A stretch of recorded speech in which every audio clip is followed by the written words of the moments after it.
day 137 of the invasion of Ukraine. And so I've gone through a number of pre-selected articles.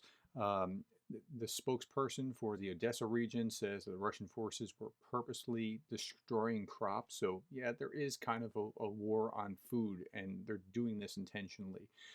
Russian troops do not allow the locals to put out fires, destroying granaries and equipment.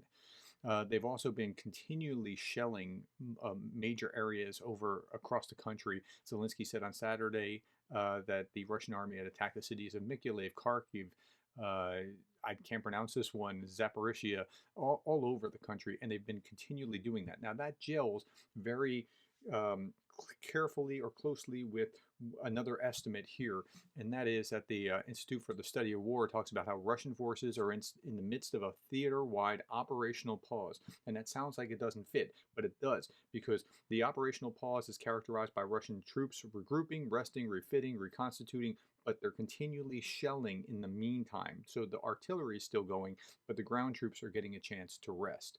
Okay, Ukraine President Volodymyr Zelensky has fired his ambassadors to Germany, India, Czech Republic, Norway, and Hungary. And I don't know what the backstory is, but I'm going to find out.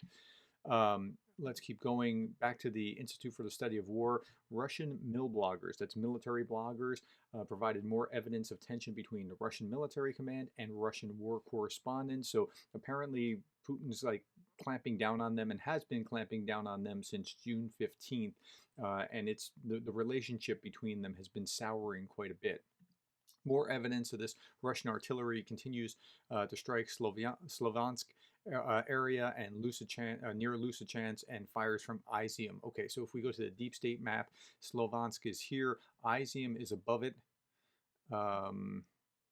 Izium, so it's coming from the Izium direction this way. Now, that little bullet that I have in the center, that is this place called Chazyar.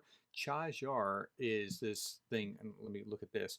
At least 15 killed in Russian rocket attack on an apartment building. So that's all that's left of the apartment building in a place called Chazyar.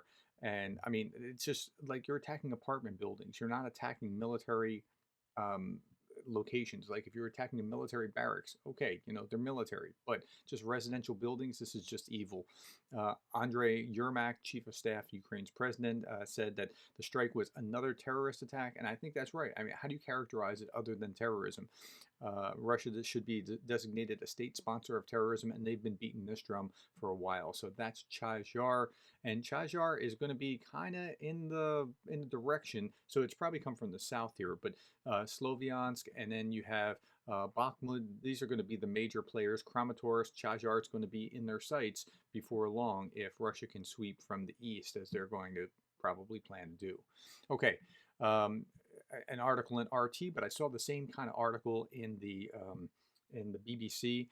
No, not BBC. It was Guardian that said that Germany's, working on trying to figure out how they're going to keep themselves warm for the winter, and so this is an RT article reflecting that. And I read both sides, just trying to understand it.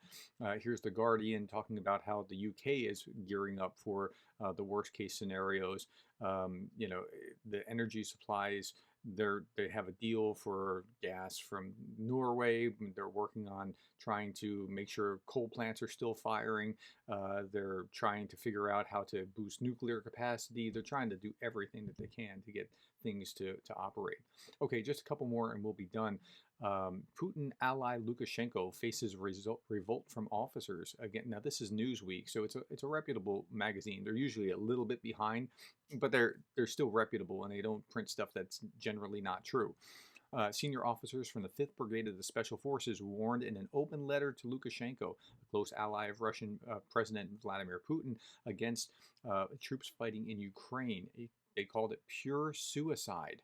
Okay, by entering the war against Ukraine, Belarus will be evicted from the community of civilized states and will be an international outcast for many years to come.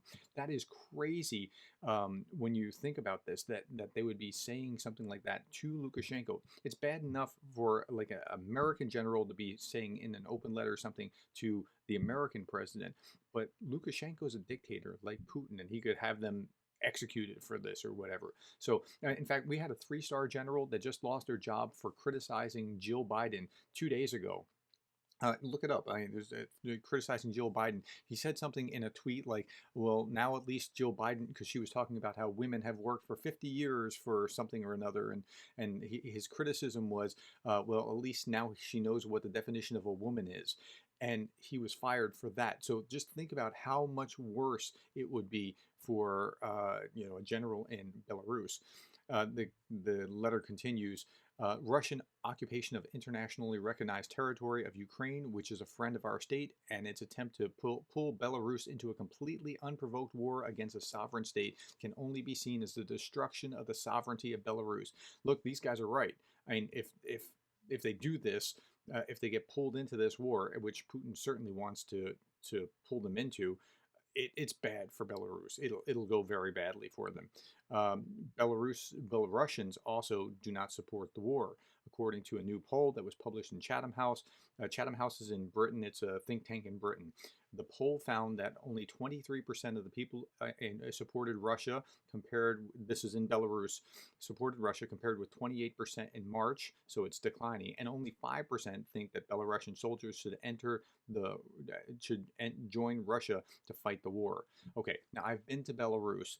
It's a very eerie place in the sense that when you're inside, it's just like I know I was being watched the whole time. There was like no crime unless it's government sponsored. It's like old. It's like you rolled the clock back and you're back behind the Soviet Union's Iron Curtain. It's just a weird feeling. But and again, Chatham House is a legit think tank in Britain. They're British, so they may have a little bit of a bone to pick, but they're not going to publish fake data either. So Belarusians in general don't support it. Belarusians almost overthrew Lukashenko, so Lukashenko is going to have to be very, very careful here because Putin wants him in. Okay, last thing, Russia in quiet mobilization as 22,000 vacancies show army losses in Ukraine. Now, this as a professor, I look at this and I go, but that might not be what's causing it. Here's what happened.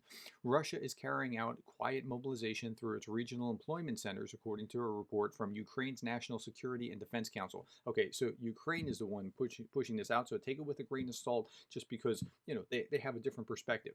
Russian authorities are continuing to recruit contract workers in mass without announcing war mobilization. It's a special military operation, and because it's a special military operation, they can't just draft people or call up the whole army. So with that, when you have attrition, and they've had some significant attrition, now they're trying to backfill it with contractors, and so, but we don't know how much they're trying to backfill, and Russia hasn't put out the actual statistics. So there are more than 22,200 vacancies for contract servicemen in the Russian Federation, and if you go down a little bit further, the Center for Countering Disinformation suggested that the thousands of vacancies indicate the losses of the Russian army and the general problem with the recruitment of Russian military personnel. So they're having a hard time. They're having to pay a lot to recruit in Russia right now. Now, Ukraine's armed forces say that 37,000 and change Russian troops have been killed. They get that figure because they're counting anybody on the other side, including DPR and LPR. That's Luhansk People's Republic and Donetsk People's Republic, the self-proclaimed breakaway. If they kill anybody on the other side, they're counting those numbers. So, and those numbers might be a little bit inflated. If you look at the U.S. numbers and the British numbers, it could be north of 20,000 Russians killed, and it's probably is. I mean, I would believe that it's somewhere between 20 and 30,000. Probably maybe 25,000. Let's say. I'm not sure that it's 30 or 37, but I mean these are your official Ukrainian numbers, and they may be inflated or they may actually be legit. I just don't know. On March 25th, though, and I remember this clearly, Russia stated that they had only had 1,351 soldiers that were killed in action, when at the time it looked like more like 10,000. And to put that in perspective, they only lost 15,000 killed in all of Afghanistan in 10 years. So I mean, I don't trust Russia's numbers at all. I'm a little bit skeptical about Ukraine's. I mean, they have a bias here, and I trust the USA's and United Kingdom's estimates, which are somewhere closer to 20,000 or something like that. But look, if they're trying to backfill 22,000, I can't say that these 22,000 vacancies are because of that, I can't. But it is an interesting question about what's going on. Okay, listen, if you liked what you saw here, please think about subscribing, pass this on to somebody else, the playlists of these, because I do these every day and I'm trying to get the word out so that people understand just what's going on in Ukraine. I saw this fascinating little bit about on RT. About a month and a half ago, where they were talking about how the coverage of the Ukrainian war, they were gleeful about this, coverage of the Ukrainian war had gone down 22 times, like 22 times gone down. I, so you can barely find it in the news anymore. Where in February and March it was like the lead story. So I try to make sure I'm getting the word out and people are informed about what's going on. Thank you for doing your part.